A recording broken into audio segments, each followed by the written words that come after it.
Hey class, one other thing we did this week, on the back of our 2-1 notes, we also had some constructions.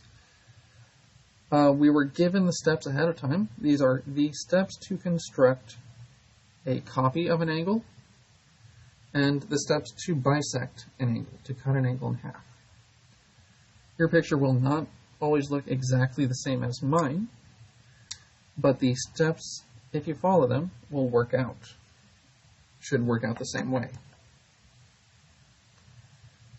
Step 1, we are first given an angle B in box 1. We're going to be copying this angle B. We're going to use a straight edge, in this case a compass, and its sort of flat side here, to draw a ray on our box 2 and label its endpoint G. So I'm going to place a dot here. I'm going to label it G, and I'm going to draw a straight line coming from it. It could be going up at an angle, it could be going perfectly horizontal. I'm going to do one perfectly horizontal right now. It won't matter. Do make your line plenty long though, probably longer than what you have in box 1. In step 2, in box 1, we're going to take our compass and place its point, the little bubble, over the vertex of B, over the point B.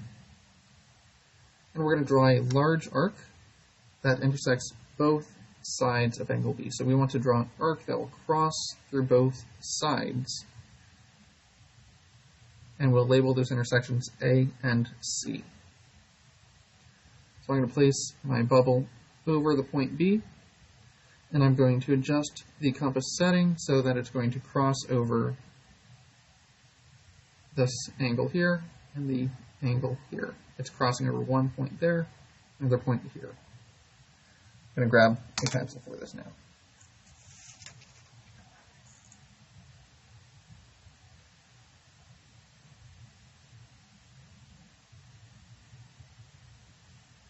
Here, I've got my large angle, large arc. The arc doesn't have to have a large radius, but it does have to be an arc that crosses both sides. Now, in box 2, without adjusting your compass, notice I have not adjusted my compass. It's still creating the same arc that I was just dealing with. I can see things are lining up. Without changing the compass, place your compass point, the bubble, over G, and draw another large arc of the same kind that starts above the ray and intersects the ray. So we're going to do that. Going to make another large arc. There's our large arc.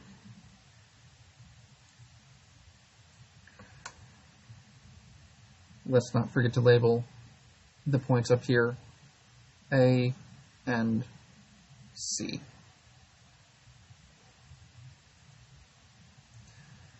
We'll label this intersection point, where our arc crosses the ray from G, we'll label it H.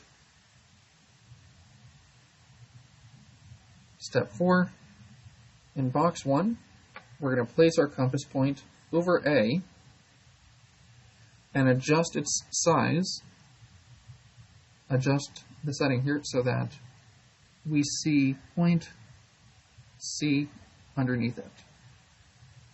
I've done a little bit of adjustment that I can here. There we are.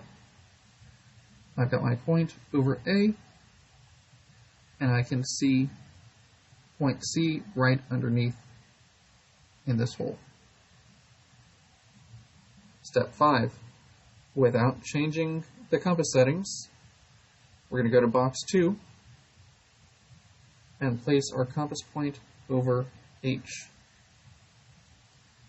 We're going to draw a large arc that intersects the previous arc, or just draw an arc that intersects the previous arc. I've got one point there. We're going to label that intersection F. Step 6, we're going to use a straight edge, or compass here in this case, to connect points G and F.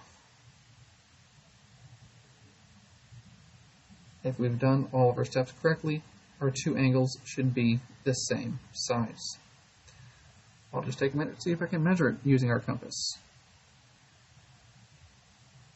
I can see on our compass here that this angle here is a little bit more than 45, less than 60 though. I'd say it's maybe 48 or something. If I go over to point B and do a similar thing, it looks to be about the same. That's a good sign because we are supposed to be copying our angle.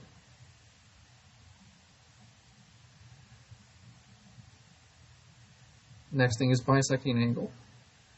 Whenever bisecting angle, you're going to be given the angle that you're cutting in half to begin with. We're given our angle here, I, and we're going to center our compass at point I.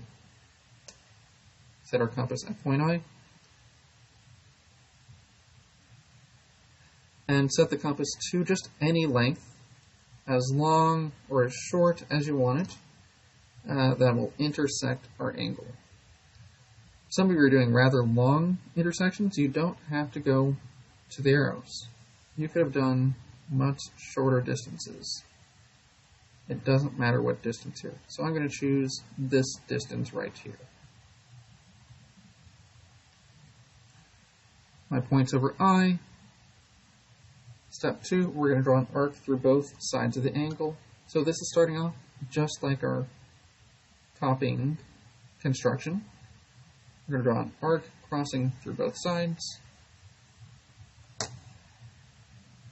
We'll label them A and B.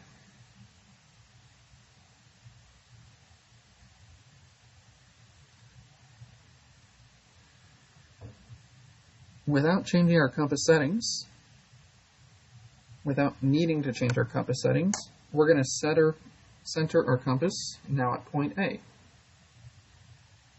And we're going to draw an arc on the inside of angle I. We're going to draw an arc on the inside of angle I, like that.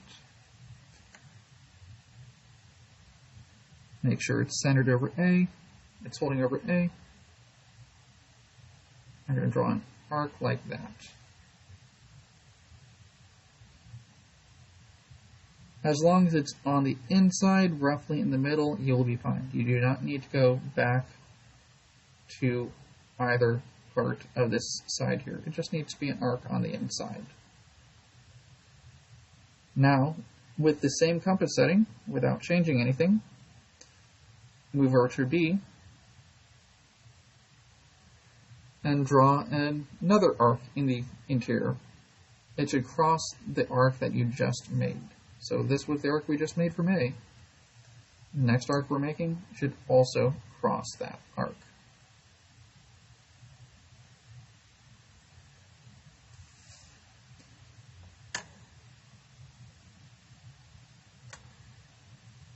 We're going to label the intersection of these two arcs, the arc made from A and the arc made from B. We're going to mark their intersection and label it M. Now we're just going to use a straight edge to connect I to M.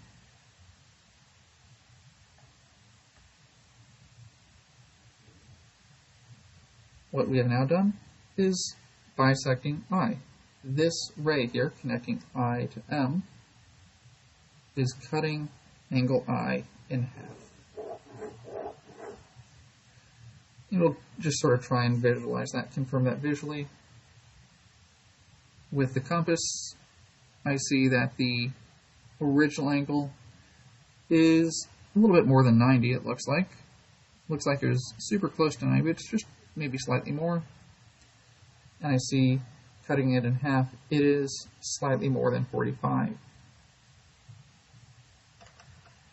going to zoom in as much as I can to help you see those numbers.